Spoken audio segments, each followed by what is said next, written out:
महापुरुष शिशु अनंतर मालिकार नाम है पट्टामडाण। आई पट्टामडाण रे क्यों विषय आज आम आलोचना करने जाऊे ना महापुरुष शिशु अनंत शिष्य बारंग आगे कहते मन रख गोटे इमिति समय आगू आसब जे केवल एतिकी होइबार जोरा दुईरो तो एकत्र रे अकाल रे फल पड़िब पार हेतु रखिता हृदय हेतु रखिता हृदय हे सुजने हेतु रखिता हृदय हेतु रखिता हृदय हे सुजने हेतु रखिता हृदय जे दुई ऋतु एकत्र पड़िबो जमी ऋतु है 6टी ग्रीष्म वर्षा शरत हेमंत शीत बसंत 6टा ऋतु 12टा मासरे 6टा ऋतु भोग हुई ये 12टा मासरे 6टा ऋतु आमे भोग करती प्रकृति भोग हुई ये प्रकृति भोग हुई नहीं कौ मास अरे कौ ऋतु भोग हुए ना ग्रीष्मे वैशाख ज्येष्ठ मास ग्रीष्म ऋतु प्रथम ऋतु ये कौ मासरे भोग हुए वैशाख ज्येष्ठ मासरे ग्रीष्म ऋतु भोग हुए 2टा मासरे गोटे ऋतु तापर आसिला वर्षा ग्रीष्म वर्षा नहीं कौ ऋतु भोग हुए ना वर्षा रे आषाढ़ श्रावण मेघ बरसे घन घन से भाई आम कहती हिमे कार्तिक मार्गशीर राति रे पड़ो ई शिशुर नहीं कार्तिक मार्गशीर ई ऋतु भोग हुए किंतु हे शुद्धि जानी महापुरुष मालिकार लिखिचंती मालिका वचन न होइबा कहले बाबू रे 2टा ऋतु गोटे मासरे भोग हेबो ये 2 मासरे गोटे ऋतु भोग होउचंती किंतु 2टा ऋतु गोटे मासरे जतले भोग हेबो जानिबु कड़ीर शेष बेला आसीगला बोली आउ सेही समय रे अकाल रे फल फड़िबो आ अपार हेतु रखिता हृदय अकाल रे फल मान सब फड़िबो दिन रे फल फड़िबो जहाँ महापुरुष लिखते आउ सेही समय महापुरुष कहले बोले आउ से समय रे पंचग्रह एक राशि ऊपर बसती करिबे जहूं महादुर्भिक्ष से काल रे पड़ई तोते कहली आगहूं तोते कहली आगहू हे सुजने तोते कहली आगहू तोते कहली आगहू हे सुजने तोते कहली आगहू बोले सेतेबेले पंचग्रह एक राशिर उपरे बसती करिबे जहूं 5टा ग्रह गोटे राशि रे सेतेबेले अवस्थान करिवे आ कहले कोन होबो कि हे गुरुदेव यदि 5टा ग्रह गोटे राशि रे अवस्थान करंती आ सेतेबेले कोन घटना घटिबो कि आपण गोटे मते आश्चर्य करिला भलिया कथा कहउचंदी ना सेतेबेले मने रख हे बारंग महादुर्भिक्ष से काल रे पड़ई तोते कहली आगहूं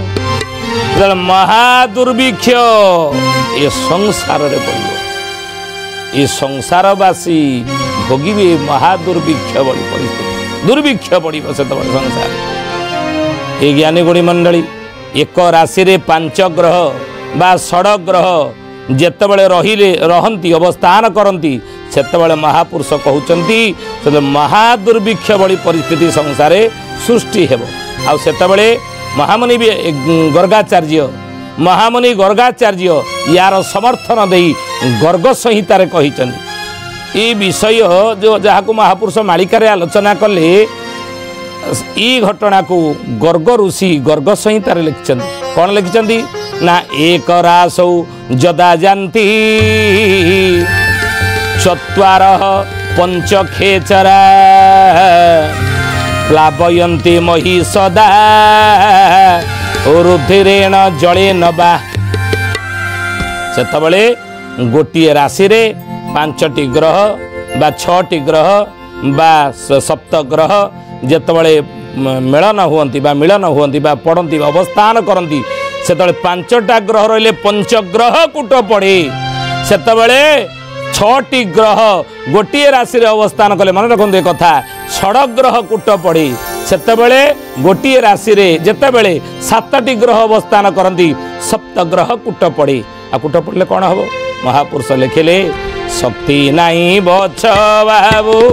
कहारी जगते बाबू कहारी जगते नियति को नेब बाबू निज इच्छा मते बाबू निज इच्छा मते बोले बाबू रे शक्ति नहीं बछ बाबू कहारी जगते ये बारंग कहार ये संसार शक्ति नहीं नियति को नेब बाबू निज इच्छा मते निज इच्छा मते निज इच्छा अनुसार ये नियति को सी नब प्रकृति की सी नब ना कहीं ना प्रकृति रे भगवान नीति नियम खंजी नीति नियम गढ़ी से नीति नियम उल्लंघन करी आमे कौन जहाँ इच्छा ताहा करि परिबा नहीं ये शोधि जाने ज्ञानी गुणी मंडली मनीष आज चेष्टा करुछि आज चेष्टा करुछि कृत्रिम क्षीर उत्पादन करिवो मनीष आज सृष्टि करुछि किमिति भाबरे जे स्वामी स्त्री मिलन न होइकी मध्य किमिति संतान सृष्टि करिवो रोबोट बाहरलानी नहीं रोबोट मानव ये सृष्टि कलानी मनीष सृष्टि कलानी ये सृष्टि की संचालन करिवा पई हे ज्ञानी गुणी मंडल विज्ञान केते केते नुआ नुआ उद्भावन मान करुछि नियति को निज हाथ मुठारे रखिया को आज विज्ञान चेष्टा कर वैज्ञानिक माने चेष्टा नहीं कृत्रिम रक्त मध्य सृष्टि करिया को चाहूछन नियति को निज हाथ मुठा को आनिबो नहीं सेति हे ज्ञानी गुणी मंडली महापुरुष कहले प्रकृतिर नियम रे उल्लंघन आ नियति को निज इच्छा अनुसार मनुष्य नहीं पारिबो नाही नियति सृष्टि भगवान इच्छा रे सृष्टि है संसार नहीं तेणु महापुरुष को तांको इच्छा बिना संसार किसी हेब ना तेणु एभली निज इच्छा जो नियति की मनीष चलैब संसार को चलिया चेष्टा करिब सेतबेले कौन हम महापुरुष लिखिले महादुर्भिक्ष से काल रे पड़ई तोते कहली आग आजिकल आम चाहूना कि कौन ना अदिन फल फलैया इंजेक्शन देकी गछरे हो बा विभिन्न सार मसला दे अधिक उत्पादन करने आम चाहूँ कृत्रिम चाउल बाहर नहीं प्लास्टिक चाउल कृत्रिम सब बाहर कले कि महापुरुष कहे ना ना हवनी सेमती हेले महादुर्भिक्ष संसार पड़ो आउ से समय यही संवत्सर मध्य प्रबल वर्षा झड़ी प्राणी माने गृह संपत्ति सकल तेते बेले जीवे छाड़ी तेते बेले जीवे छाड़ी हे सुजने तेते बेले जीवे छाड़ी तेते बेले जीवे छाड़ी हे सुजने तेते बेले जीवे छाड़ी बोले बाबू रे यही संवत्सर मध्य प्रबल होइब वर्षा झड़ी प्रबल वर्षा झड़ी ही लगे कि हाँ वर्षा आषाढ़ श्रावण मासरे वर्षा ऋतु आषाढ़ श्रावण भाद्रव वर्षा हुई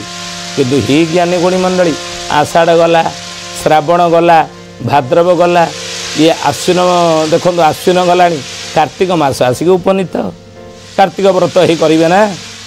महापुरुष कहले बाबू रे कार्तिक मास उपनीत है वर्षा चलती ना नहीं वर्षा बंद ना वर्षा ये ऋतु सरी ना तो महापुरुष कहले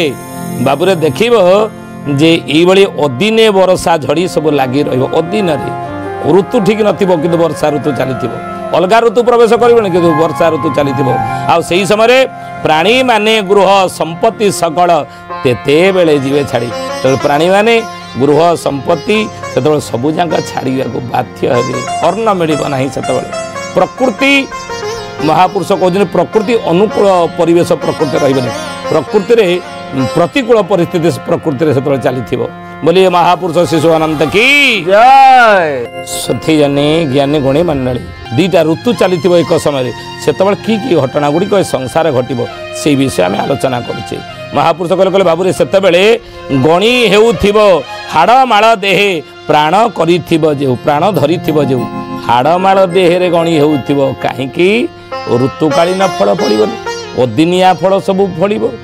आदिनिया हेले लोक व्याधिग्रास कर लोक खाद्य संकट से देखादेव आ देखादेले महापुरुष कौन कहले कहले विंशंक ठारू ओडिशा देश रे होइब फसल हानि दिन को दिन होइब महाराग कषण भोगी प्राणी।